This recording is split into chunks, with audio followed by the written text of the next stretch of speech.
esu psichologijos ir filosofijos studentas bakalauras, jeigu kažkas tai manęs nematė. Ir irgi norėčiau baltiruotis į prezidentus kartu su Andriumi. Nu, žinoma, ne kartu. Bet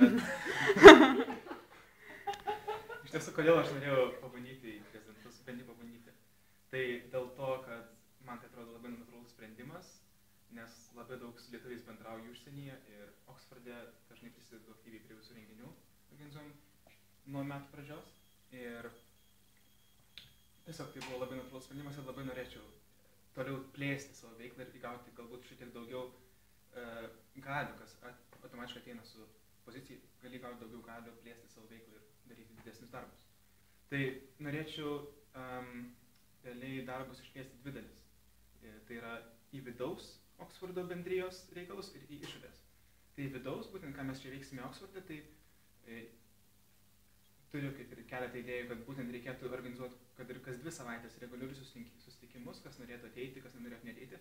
Aišku, ne šiaip sau išgerti į barą alaus, kas būtų, aišku, kaip ir antroji pusė, bet galbūt kažkokie kokybiški filmų pristatymai, kalbėtojai, visa kita, padaryti gerą programą trimestro. Ir kitas dalykas, tai būtų vėlgi kviestis gerus kalbėtojus, kurie būtų ir muzikantai. Nežinau, norėčiau šį pasikviesti galbūt ir Čekuolį, jeigu joms sveikata leis, galbūt Oželytę. Nežinau, gal ne visiems Oželytė patinka, bet jinai labai smagiai šneka. Ir išorė, galbūt, kaip Juozas anksčiau minėjo, į išorę yra labai prezidento pareiga žiūrėti ir norėčiau iš tiesų irgi plėsti lietuvių tinklą per visą Britaniją. Ir kas yra labai svarbu, norint plėsti tinklą, tai yra, kad tu gerai pažinotum mūsų žmonės, kurie dalyvauja. Ir iš tiesų, aš bent jau pastaruoju metu stengiuosi plėsti savo pažinčių ratą ir tikrai turiu nemažai žmonių pažįstamų, kurie mano draugus įvairiose universitetuose, bendrijų pirmininkų, prezidentų.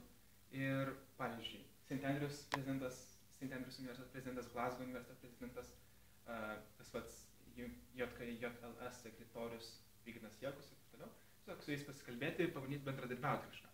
Ir burti būtent bendrą duomenų bazę, kad galėtumėm organizuoti didesnio masto renginius per visą, tiek Lietuvoje, tiek Anglijoje pačioje. Tiesiog jungti tokius dalykus. Ir tai, jo, ir antras dalykas būtų, tai organizuoti tiesiog platesnis tokius suvažiavimus, kaip ir sakė Andrius. Ir aišku, prisidėsiu galėdamas ir prie forumo projekto, kuris yra didelis ir tikrai puikus projektas. Ir kodėl aš manau, kad aš tikčiau šitai pozicijai?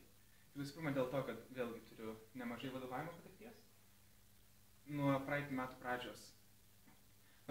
pradžios savanoriavau NMA, Nacionalinėj moksleivių akademijai, kur ir įkūriau NMA alumni organizaciją, taip organizavau renginius, vasaros sesijoje suorganizavau 9 vakaro renginius.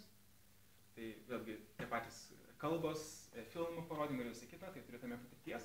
Oksforde irgi kaip ir turiu šiek tiek patirties, kiek šiais metais spėjau prisidėti. Ir tuo pačiu dar šiuo metu vykdau didelį projektą Mano Seimas LT, kur vėlgi kalbuosi su rimtais suaugusiais žmonėmis ir tiesiog visai gerai sekas kol kas įvystyti ir plėsti žinomumą. Tai būtų koks man tikslas vėlgi plėsti žinomumą pačios bendrijos visam pasaulyje. Pristatyti, pavyzdžiui, dabar vasarą vyks Lietuvių pasaulio bendrijos susitikimas, kur galima registruoti nevyriausybinės organizacijas ir tiesiog daryti pristatymus. Tai aš tenais Liepos 7-9 dienomis, aš tenais tikrai važiuočiau, nesvarbu, ar mane išrinksite, aš vis tiek važiuosiu. Ir pristatysiu Oksfordo Lietuvių bendriją. Ir tiesiog taip. Ir aišku, tikiuosi, kad turiu gerų vadovavimo gabumų, nes iki šiol viskas gerai sekasi vadovavimo pozicijose. Tai toks mano pristatymas. Ačiū.